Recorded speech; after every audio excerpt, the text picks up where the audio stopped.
priest there that Steve visited and found out that his family farm in Italy was adjoined to the Zanin, Steve's mother's family farm.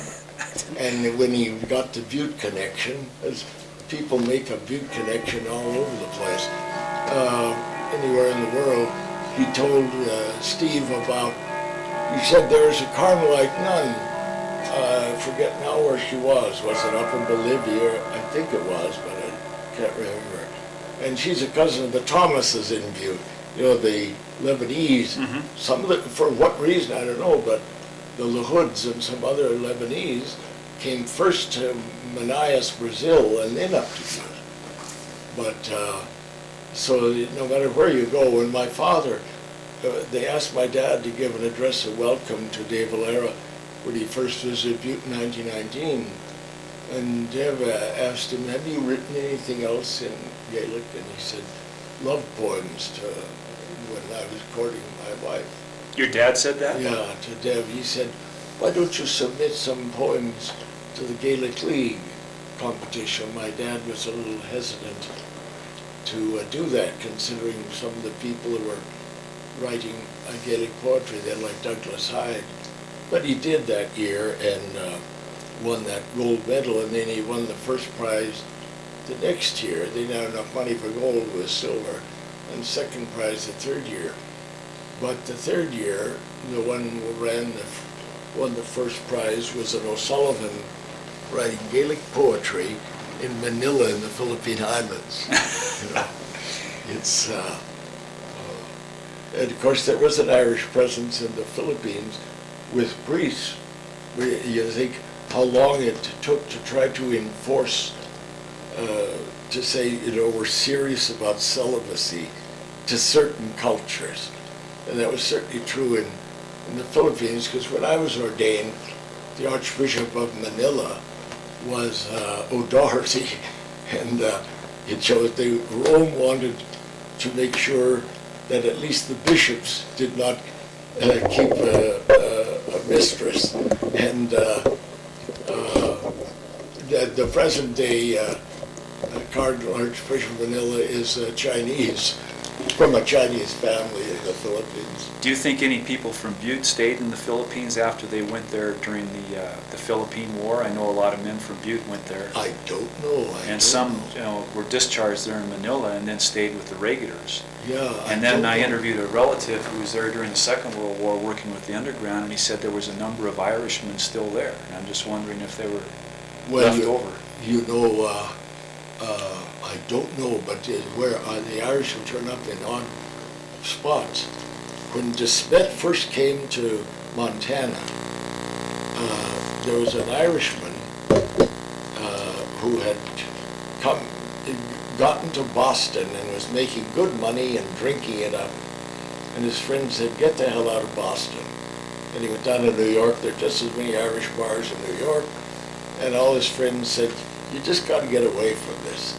And he was enjoying the great life in America, but drinking. He got out to St. Louis, and there was a party going up into the Northwest. And trappers, I suppose, but I can't remember. He joined them. They got into Montana, and he fell in love with an Indian girl. And she told the rest to go on. He's going to stay there. And when De Smet was first preaching to the Indians, at the end of what, he had distinguished himself in one of their battles, by the way, and they made him one of their chiefs, but not the paramount chief. At any rate, at the end of De Smet's talk, he had always had, of course, a translator, because he couldn't pick up all these various Indian languages. And one of the chiefs got up and corrected said, your translator father made several mistakes, I'd like to let you know that, and he did. And De Smet said, where did you learn English? He said, where I was born and raised in Ireland. And he had baptized his children. And of course, when there's no priest available, you marry yourself. It's a valid marriage. But then he asked De Smet to bless it. So, some of the fellows at the seminary used to give me and say, the Italians, the French, and the Belgians where were the Irish among the first missionaries? I said, the first sacraments administered in Montana were undoubtedly administered by an Irish layman. Well, I noticed that Father Ravalli and his group came out on the Oregon Trail, led by a man named Broken Hand Fitzpatrick. Oh, is that right? Yeah, I noticed that in Father Have you Ravalli's ever diary. read, John, the Life of Mary Ronan? No. It's very poorly printed, and but it's a wonderful story. Her daughter, when her daughter was an early day professor at the school of mine at Missoula, and she would ask her mother different stories. She'd say, what was life like on the covered wagon coming out? And Mary Ronan's mother was a Fitzgibbon or Fitzgerald, I forget.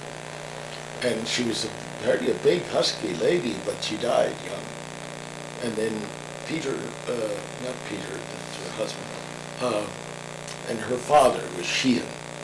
And he married another woman who was more frail, but had several children by her. And she was in the covered wagon with the little ones, and Mary used to sit on the buckboard with her dad. And she described little details like the songs they sang, the two of them, herself and her father, two of them, the Crushkeen Lawn, by Dear Little Jug, by Full Little Jug, really.